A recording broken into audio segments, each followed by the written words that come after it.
Merci Seigneur pour ces moments que tu as prévus pour nous. Je veux bénir tous ceux qui nous suivent dans leur maison, tous ceux qui sont branchés, connectés à notre émission, le rendez-vous de la délivrance. Cette émission, vous êtes maintenant habitués à nous suivre à tout moment, mais suivre ne suffit pas. Nous voulons que vous puissiez toujours appeler, mettez des messages d'encouragement, donnez-nous des conseils si vous voulez, parce que le numéro qui est affiché, c'est aussi le numéro WhatsApp. Nous avons besoin de vos conseils, de vos encouragements, et j'espère que le Seigneur nous fera grâce. Vous êtes branchés, scotchés à cette émission. Nous voulons maintenant prier pour commencer notre émission. Nous sommes venus avec une bonne nouvelle, et cette bonne nouvelle apportera quelque chose de merveilleux dans votre vie. Prions ensemble. Éternel, nous voulons recommander ces moments d'émission. Nous voulons que le Saint-Esprit puisse nous aider. Nous voulons que le Saint-Esprit puisse nous conduire. Je bénis cette sœur, ce frère qui m'écoute depuis la maison. Et bien, à travers ce message, je veux que tu lui parles, afin que, Seigneur, que tu apportes quelque chose de merveilleux et de nouveau dans sa vie. Merci pour ton amour et ta gloire. Dans le nom de Jésus-Christ, nous avons ainsi prié. Amen. Nous voulons vous dire merci et nous répétons toujours ça à chaque fois. Parfois, vous allez constater que c'est comme si l'homme de Dieu revient toujours sur les mêmes messages concernant la délivrance. Il ne prêche pas autre chose. Nous avons dit que nous ne sommes pas ici à l'église, mais le Seigneur nous a donné la mission à travers les réseaux sociaux qu'on parle de ce domaine-là de la délivrance. Un domaine que beaucoup de gens aussi négligent, mais ils ne savent pas que vraiment c'est un domaine très important qui peut apporter beaucoup de choses et des éclaircissements dans la vie de certaines personnes.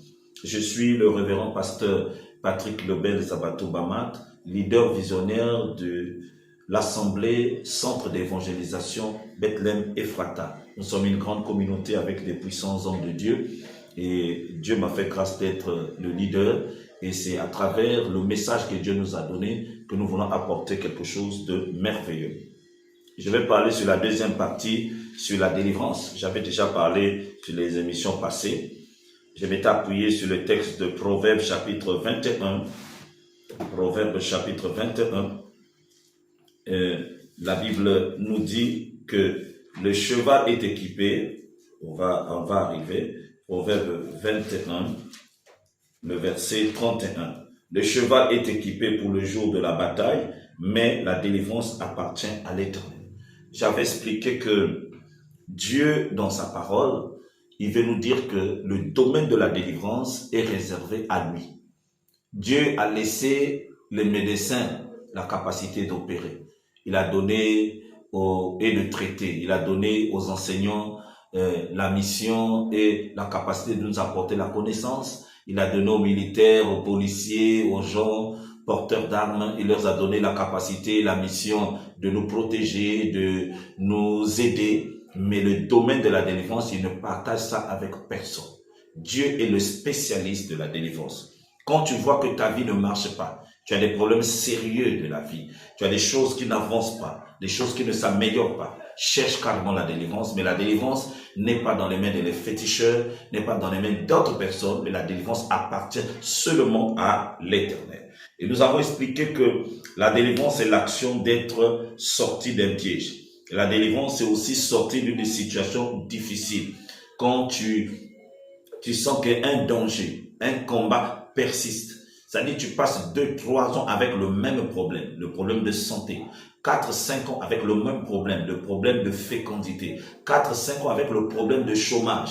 Tu n'arrives pas à évoluer parce que c'est comme si tu n'avances pas, mais tu traînes là avec un même problème, le même combat qui ne finit pas. Cherche carrément la délivrance. On avait aussi dit que la délivrance, c'est trouver la solution dans un problème qui persiste. C'est-à-dire quand tu sens qu'un esprit est têtu, une maladie est têtue, un blocage est têtu, tu dois savoir que tu as besoin de chercher la délivrance là-dessus. Et nous avons parlé ce jour-là, qui a besoin de la délivrance? On avait expliqué que la première personne qui doit chercher la délivrance, c'est la personne qui constate que sa vie chrétienne est pleine de soucis et pleine de problèmes.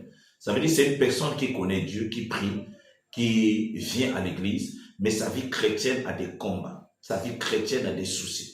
Ça veut dire que malgré que tu viens à l'église, il n'y a pas d'amélioration.